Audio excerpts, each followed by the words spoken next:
انسان ایک ایسی مخلوق ہے جو بستیاں بسا کے رہتی ہے. انسان ایک ایسا جاندار ہے جو تنہائی پسند نہیں کرتا.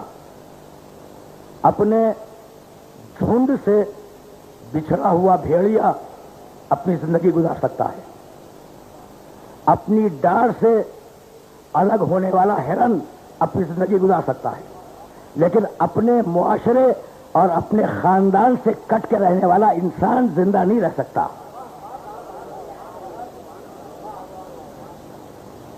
اپنے معاشرے اور اپنے خاندان سے کٹ جانے والا انسان زندگی نہیں گزار سکتا. یہی سبب ہے کہ جب اسلام نے، رسول اسلام نے انسانیت کے حقوق معین کیے تو ایک قوم کا دوسری قوم پر حق کیا ہے اس پر گفتگو کی. ایک فرد کا دوسری فرد پہ حق کیا ہے اس پر گفتگو کی. بھائی عجیب مرحلہ فکر ہے. اور توحید میں ذرا سا وقت لوں گا. ایک ملک کا دوسرے ملک پر حق کیا ہے اسلام نے اور رسول اسلام نے اس پر گفتگو کی. خاندان میں ایک رشتہ دار کا دوسرے رشتہ دار پر حق کیا ہے بڑی تفصیل کے ساتھ قرآن نے بھی گفتگو کی، پیغمبر اکرم نے بھی گفتگو کی. تو اب تم بتاؤ، میں کیوں بتاؤں کہ دنیا کا سب سے پہلا رشتہ کون سا ہے؟ ماں بڑی اہم ہے، باپ بھی کم اہم نہیں ہے. اور ماں کی ماں، ماں کا باپ، باپ کی ماں، باپ کا باپ، ظاہر ہے کہ بڑے مقدس بڑے محترم رشتے ہیں. لیکن میری بات یاد رکھنا، دنیا کا پہلا رشتہ کیا ہے؟ کیا پہلا رشتہ ماں کا ہے، باپ کا ہے؟ نہیں، دنیا کا پہلا رشتہ ہے زوجیت کا، شوہر زوجہ. حقیقت تو یہی ہے نا بھائی.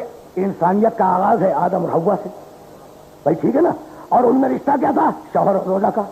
تو پہلا رشتہ زوجیت کا. اور جتنے مقدس رشتے دنیا میں آئے ہیں وہ اس پہلے رشتے کے سبب آئے. آسان نہ سمجھنا، کروں گا انشاءاللہ، اس جملے کی بھی تشریح کروں گا. اور شاید اگر زمانے نے مہلت دی تو اگلی تقریروں میں کروں گا، لیکن اس مقام پہ روک رہا ہوں. پہلا رشتہ زوجیت کا، شوہر زوجہ. اولاد پیدا ہوئی، بیٹا بیٹی، ٹھیک.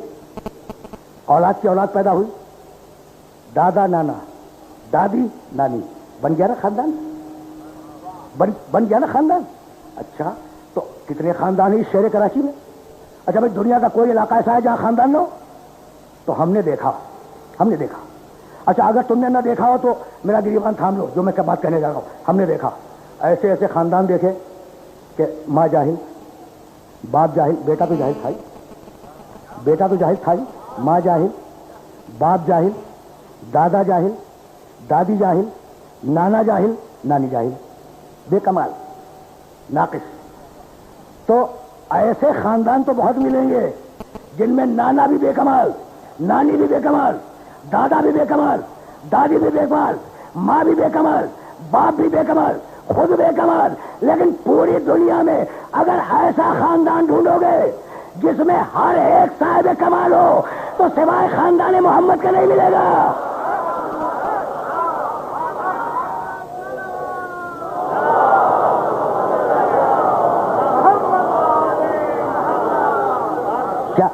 کیا کمال کا خاندان ہے، کیا کمال کا خاندان ہے. اب ایک چھوٹا سا واقعہ آپ نے سننے والوں کو ہدیہ کرتا چلوں. ضرورت ہے کردار آل محمد کو سمجھنے کی، ضرورت ہے. بھائی ایک ہی خاندان ہے جس میں کوئی رشتہ کمال کے بغیر نہیں ہے. ایک خاندان ہے، کل ایک خاندان، کوئی رشتہ کمال کے بغیر نہیں ہے. رسول بیٹھے ہیں، رسول کی گود میں حسین بیٹھے ہیں، رسول کے سامنے علی بیٹھے ہیں. 3 ہے بس. رسول کی گود میں حسین اور رسول کے سامنے علی. اچھا کیا عمر معین کرتے ہیں آپ حسین کی؟ تاریخ میں تو عمر نہیں ہے، اس واقعے میں عمر نہیں لکھی. بھائی اتنی عمر ہے کہ گود میں بیٹھا ہوا ہے تو ہوگا نا 5-6 سال کا بچہ، 4 سے لے کے 7 سال تک کی عمر کا بچہ ہوگا جبھی تو گود میں بیٹھے گا. اچھا علی مسکرا کر کبھی حسین کو دیکھتے ہیں کبھی رسول کو دیکھتے ہیں، کبھی حسین کو دیکھتے ہیں کبھی رسول کو دیکھتے ہیں. اب علی سے برداشت نہ ہوا، کہنے لگے یا رسول اللہ ایک بات پوچھوں؟ کہا علی پوچھو. کہا یا رسول اللہ حسین میں اور مجھ میں ہم دونوں میں آپ کو زیادہ محبوب کون ہے؟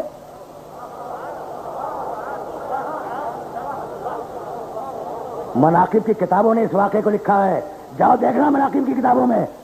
بھائی پھر سننا، یا رسول اللہ مجھ میں، بھائی سننا، مجھ میں اور حسین میں آپ کو زیادہ محبوب کون ہے؟ قبل اس کے کہ رسول جواب دیں، گود سے بچہ بولا کہ بابا رسول کو وہی زیادہ محبوب ہوگا جس کے فضائل زیادہ ہوں گے۔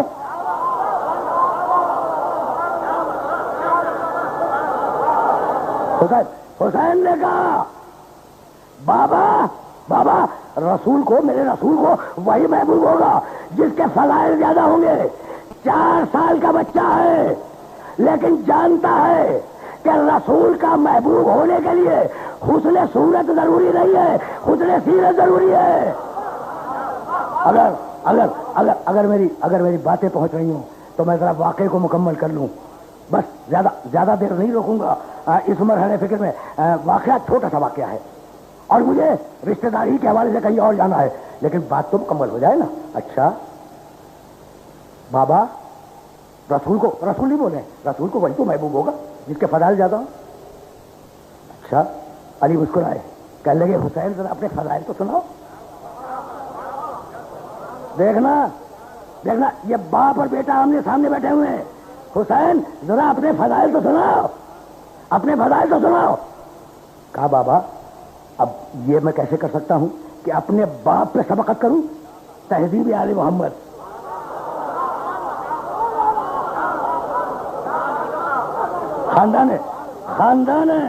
خاندان آل محمد کی تہذیب۔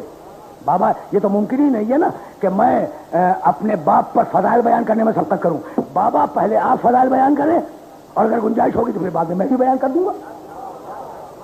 اب علی نے اپنے فضائل بیان کرنے شروع کیے۔ دیکھو یہ واقعہ جو ہم تک آیا ہے تو راوی ریکارڈ کر رہے تھے، اس واقعے کو موجود تھے، دیکھنے والے اس واقعے کے موجود تھے، اور نام مولانا فیروز الدین نعمانی سے پوچھنا، لیکن بڑے جلیل القدر لوگ ہیں، بڑے ثقہ لوگ ہیں، اکابر امت میں شامل ہیں جنہوں نے اس واقعے کو نقل کیا ہے۔ ٹھیک اچھا، تو علی نے اپنے فضائل بیان کرنے شروع کیے۔ کہنے لگے مجھے اللہ نے امیر المومنین بنایا، کہنے لگے مجھے اللہ نے امام المتقین بنایا، کہنے لگے اللہ نے مجھے صالح المومنین کہا، کہنے لگے اللہ نے مجھے خیر الوریہ کہا، کہنے لگے اللہ نے مجھے ولی بنایا۔ ارشاد فرمایا اللہ نے میرے لیے آیے ولایت نازل کی، ارشاد فرمایا اللہ نے میرے لیے سورہ حلقہ نازل کیا۔ 70 فضیلتیں علی نے اپنی 70 فضیلتیں ایک نشست میں بیان کی، اور مسکرا کے بیٹے کو دیکھ رہے ہیں، مسکرا کے 70 فضیلتیں بیان کی۔ مجھے صالح المومنین کہا، مجھے خیر البریہ کہا، مجھے ولی کہا، مجھے امام المتقین کہا، مجھے امیر المومنین کہا، میرے لیے ولایت کی آیت نازل کی، میرے لیے تطہیر کی آیت نازل کی، میرے لیے سورہ حلقہ نازل کیا۔ علی بیان کرتے جاتے ہیں اور حسین سن رہے ہیں۔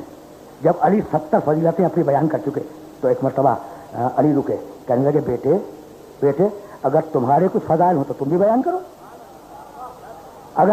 اگر تمہارے کچھ فضائل ہوں، بھائی سننا، اگر تمہارے کچھ فضائل ہوں تو تم بھی بیان کرو۔ بچے نے کہا کہ بابا یہ جو فضیلتیں بیان کی آپ نے، یہ جو فضیلتیں بیان کی یہ سب مجھ میں ہے۔ آپ نے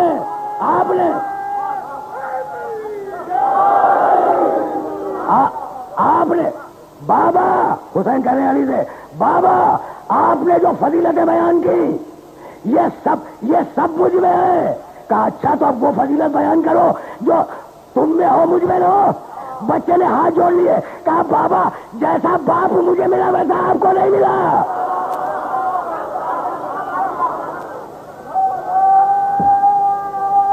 عجیب بابا، بس دیکھو خدا کی قسم تہذیب آل محمد دیکھو، بابا جیسا باپ مجھے ملا ویسا آپ کو نہیں ملا، جیسی ماں مجھے ملی ویسی ماں آپ کو نہیں ملی، جیسا نانا مجھے ملا ویسا نانا آپ کو نہیں ملا، جیسا بھائی مجھے ملا ویسا بھائی آپ کو نہیں ملا۔ تو بیان کر رہے ہیں اپنی فضیلت، ناز کر رہے ہیں رشتہ داروں پر۔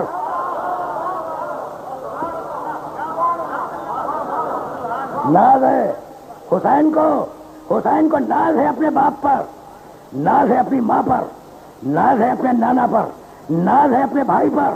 بھائی سن لیا، حسین کو ناز ہے حسن پر، حسین کو ناز ہے علی پر، حسین کو ناز ہے فاطمہ پر، حسین کو ناز ہے رسول اللہ پر، ایسے ہو تو طہارت ان پہ ناز کرے۔